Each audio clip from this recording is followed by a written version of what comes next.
আসসালামু আলাইকুম প্রিয় শিক্ষার্থীরা, আশা করি তোমরা সবাই ভালো আছো। আজকের পদার্থবিজ্ঞান ক্লাসে তোমাদের সবাইকে স্বাগতম। আমি মোহাম্মদ ওহিদুজ্জামান, প্রভাষক, পদার্থবিজ্ঞান বিভাগ, সরকারি হরগঙ্গা কলেজ, মুন্সিগঞ্জ। প্রিয় শিক্ষার্থীরা, আজকে আমরা আলোচনা করব বেসিক প্রিন্সিপালস অফ রাডার।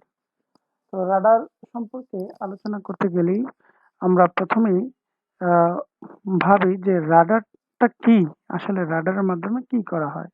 যদিও রাডার একটা সুপরিচিত শব্দ, দেখা যায় বিমানের ক্ষেত্রে বিশেষ করে বিমানটা কোথায় আছে, কোন অবস্থানে আছে, কত আমাদের বাংলাদেশের অবস্থান থেকে কত দূরে আছে, অথবা রাডার স্টেশন থেকে কত দূরে আছে, ভেলোসিটি কত, ডিরেকশন কি, অ্যাঙ্গেল, এই বিষয়গুলো আসলে এই রাডারের মাধ্যমে জানা যায়।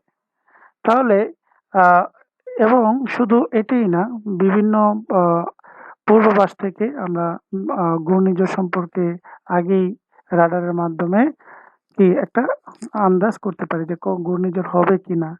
ইভেন যুদ্ধ জাহাজ বা যুদ্ধ বিমান, বিমানের ক্ষেত্রেও গুরুত্বপূর্ণ আহ, একটা ভূমিকা রাখে রাডার। এই রাডার আবার আমরা নিজেরাই মনিটরিং করে থাকি।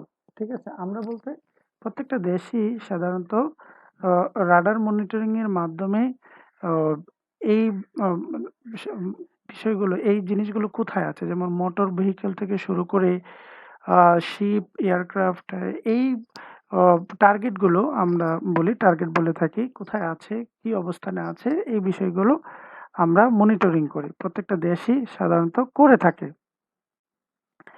তো আহ, এই বিষয়গুলো জানার আগে আমরা জানবো যে রাডার কি। হ্যাঁ, রাডার সিস্টেমটা কি, রাডার কি আসলে একটা সিস্টেম না ডিভাইস? আর রাডার আসলে একটা সিস্টেম, অনেকগুলো ডিভাইসের সমন্বয়ে একটা সিস্টেম গঠিত হয়। অর্থাৎ রাডারের পূর্ণরূপ যদি বলি, রাডার পূর্ণরূপ হলো রেডিও ডিটেকশন অ্যান্ড রেঞ্জিং।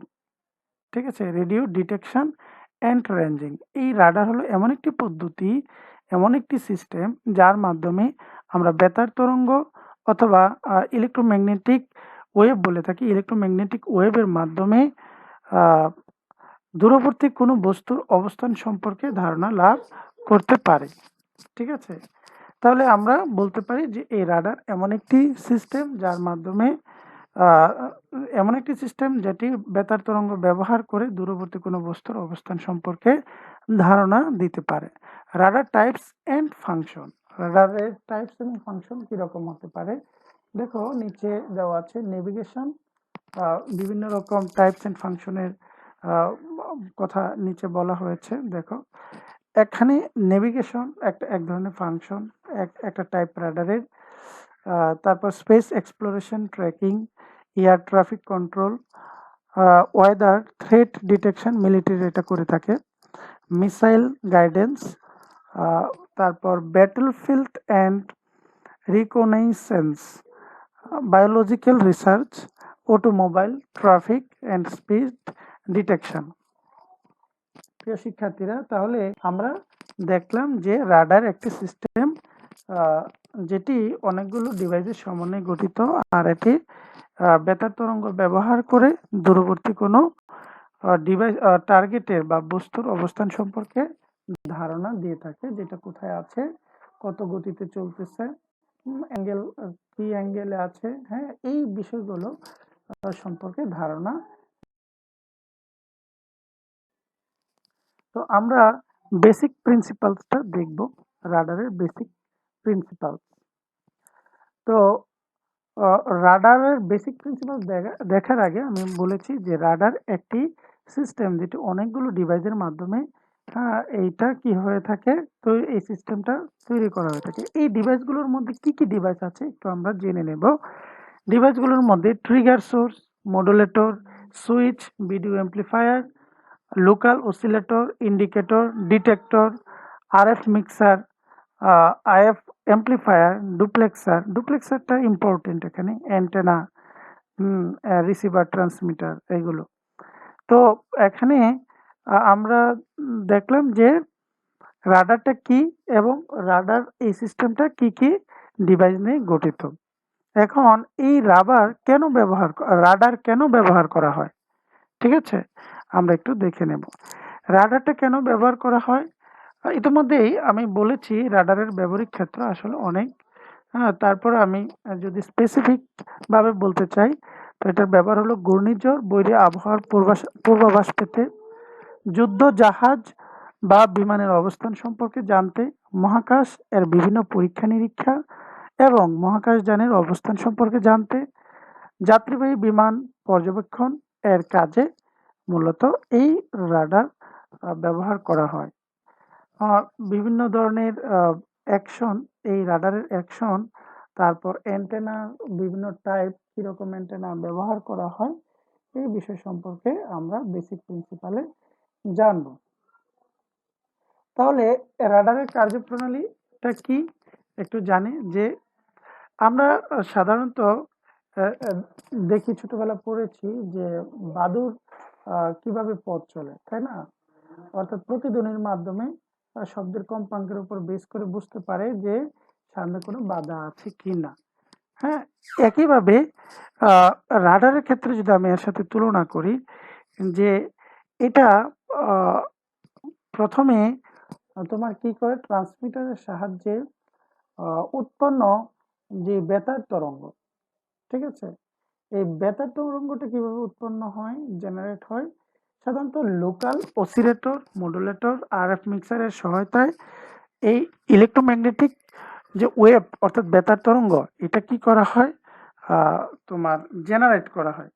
ঠিক আছে, এই উৎপন্ন যেই তোমার বেতার তরঙ্গটা, এটা ট্রান্সমিটারের সাহায্যে কি করে, ট্রান্সমিটারের সাহায্যে ডুপ্লেক্সারে পাঠানো হয়। ডুপ্লেক্সার কি করে, অ্যান্টেনাতে পাঠায়, আর অ্যান্টেনা এয়ারের মাধ্যমে এটাকে কি করে, এয়ারের মাধ্যমে সেটা, সরি, অ্যান্টেনার মাধ্যমে এয়ারে পাঠিয়ে দেয়।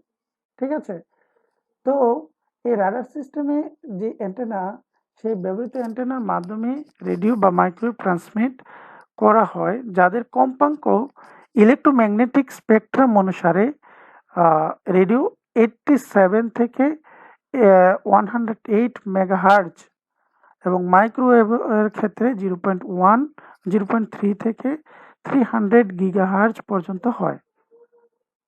ঠিক আছে, তখন এই যে এয়ারে অ্যান্টেনার মাধ্যমে ওয়েভটা পাঠানো হয়, বেতার তরঙ্গটা, এই তরঙ্গ টার্গেটের উপর পতিত হয়ে পুনরায়, টার্গেট বলতে আমরা বলি ওই যাত্রীবাহী বিমান, তারপর তোমার ভেহিকল মোটরস, শিপ, এগুলো আর কি, আমরা যেগুলোর অবস্থান বা যেগুলো সম্পর্কে জানতে চাই, ওইগুলো হলো টার্গেট।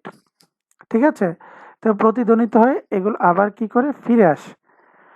ঠিক আছে, এই ফিরে আসার পর এই অ্যান্টেনা রিসিভ করে ডুপ্লেক্সারের মাধ্যমে রিসিভারে পাঠিয়ে দেয়। তারপর সেটার অবস্থান সম্পর্কে অপারেটর যারা থাকে তারা সম্যক একটা ধারণা লাভ করে। সম্যক ধারণা বলতে ডিস্টেন্স, ভেলোসিটি, অ্যাঙ্গেল, এগুলো।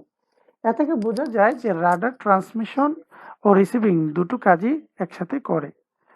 ঠিক আছে, এই কাজটি আর এই কাজটি মূলত মেইনলি করে থাকে ডুপ্লেক্সার। একসাথে ট্রান্সমিটার এবং রিসিভার হিসেবে ডুপ্লেক্সার কাজ করে। হ্যাঁ, যে তথ্য অর্থাৎ সে তথ্য অ্যান্টেনাকে দিতেও পারে আবার নিতেও পারে এই ডুপ্লেক্সার। এভাবে শিপ, এয়ারক্রাফট নেভিগেশনে রাডার সাহায্য করে। শুধু তাই নয়, ঘূর্ণিঝড় কত দূরে অবস্থান করছে সেটাও এই পদ্ধতি থেকে আমরা জানতে পারি। ঠিক আছে, রাডারে এই যে অ্যান্টেনা ব্যবহৃত হয়, এটা কি ধরনের অ্যান্টেনা ব্যবহার করা হয় আমরা একটু জানবো। সাধারণত রাডারে আইসোট্রপিক টাইপ অ্যান্টেনাগুলো বেশি ব্যবহার করা হয়। আইসোট্রপিক বলতে বোঝায় যে অ্যান্টেনা 360 ডিগ্রি কোণে চতুর্দিকে ঘুরে টার্গেট স্ক্যানিং করতে পারে। এতে নিশানা করা সহজ হয়ে পড়ে। প্যারাবোলিক হেলিক্যাল অ্যান্টেনাগুলা রাডার সিস্টেমে ব্যবহৃত হয় বেশি। আর মেরিন ইঞ্জিনিয়াররা এক্ষেত্রে আইসোট্রপিক ডোম টাইপ অ্যান্টেনা ব্যবহার করা হয়। প্যারাবোলিক অ্যান্টেনার একটি বিশেষত্ব হচ্ছে বিশেষত্ব আছে। তোমরা অনেকেই টর্চ লাইট দেখেছো, টর্চ লাইট নিশ্চয়ই আমরা ব্যবহার করি। হ্যাঁ, টর্চ লাইট এর রিফ্লেক্টর যেমন চারদিকে চারপাশে ছিটকে পড়ে,